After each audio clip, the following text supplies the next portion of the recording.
origins of Judaism really are in the Torah itself, in the Bible, the 5 books of Moses.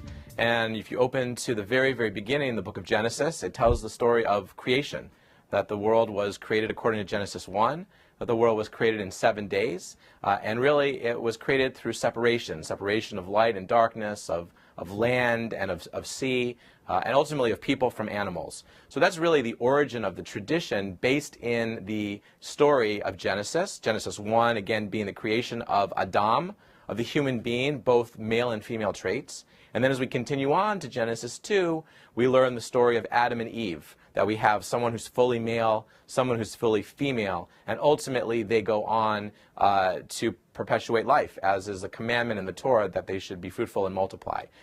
That's the origin of humanity from our perspective. But the origin of Judaism really takes place in the Abraham story. Abraham is seen as the first Jew, Sarah as the first Jewess, and the tradition teaches that Abraham was monotheist, that in a world that was pagan largely, a world where there were many gods, Abraham actually stood out as the first person to believe in one God. And that really sets him apart from anyone who came before him, even members of his family. In fact, there's a midrash, there's a story that's told. It's not in the Bible itself, but it's in the Jewish literature known as midrash. It tells the story of how Abraham's father, Terach, was actually an idol worshiper as well. And there is this beautiful, beautiful story that talks about how Abraham one day was tending the idol shop, and he couldn't stand the fact that his father was selling these idols. So what Abraham did was he went around and he literally took a hammer and destroyed each and every one of the idols except for one, the biggest idol, put the hammer in the tallest idol's hand, and when his father Terach came back, he saw it looked like the store had been vandalized. He said, Abraham, what happened? Where did all these idols go? And Abraham said, well, that one, the one holding the hammer, the biggest one, obviously just destroyed all the smaller idols. And Terach looked at his son Abraham and said, Abraham, you know that idols can't do that. And Abraham said, exactly, Dad. That's exactly right. And that's why I believe in the one God. And really that is the origin of our tradition, of the Jewish tradition and the belief in one God, and really Abraham being the first Jew. He's called in the Bible, in the Torah, book of Genesis, he's called in chapter 12, he's called Lech Lecha, go to a land that I will show you.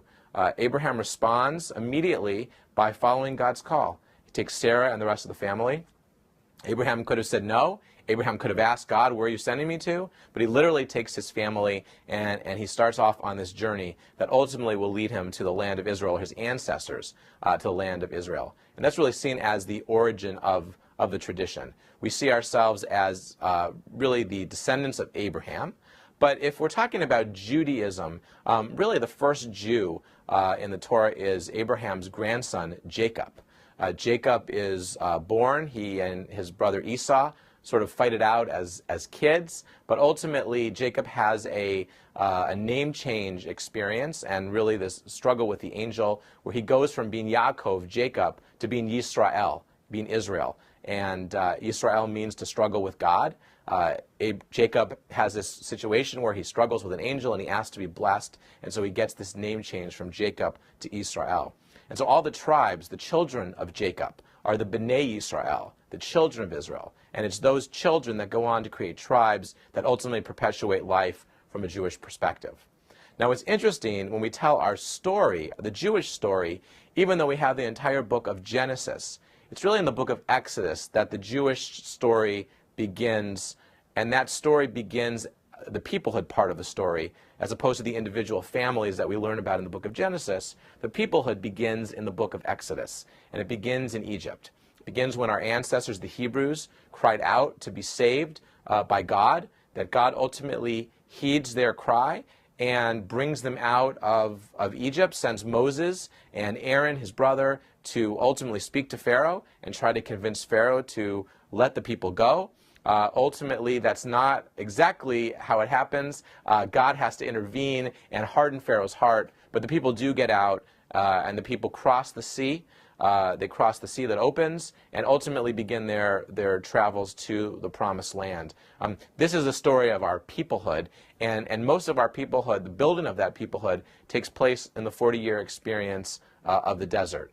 They're not quite ready to enter the land of Israel, and in fact, God takes them not on the shortest route, which one might hope, but on the longest route possible, because God, in God's infinite wisdom, understood that the people from Egypt, coming out of Egypt, had a slave mentality, and that they needed to sort of rid themselves of that mentality to become fully Jewish, to fully recognize what their role was on earth. And so they needed time. They needed time to come together as a people. They needed time to learn the commandments of the tradition, and that took place over the next 40 years. And it's really not the generation that comes out of Egypt that inherits the land, but ultimately it is their children that inherit the land of Israel and live as Jews. So that's truly the origin of our people, going all the way back to the book of Genesis, which is really the origin of humanity, and then through Abraham, through Jacob, and ultimately the cohesive building of a people in the book of Exodus.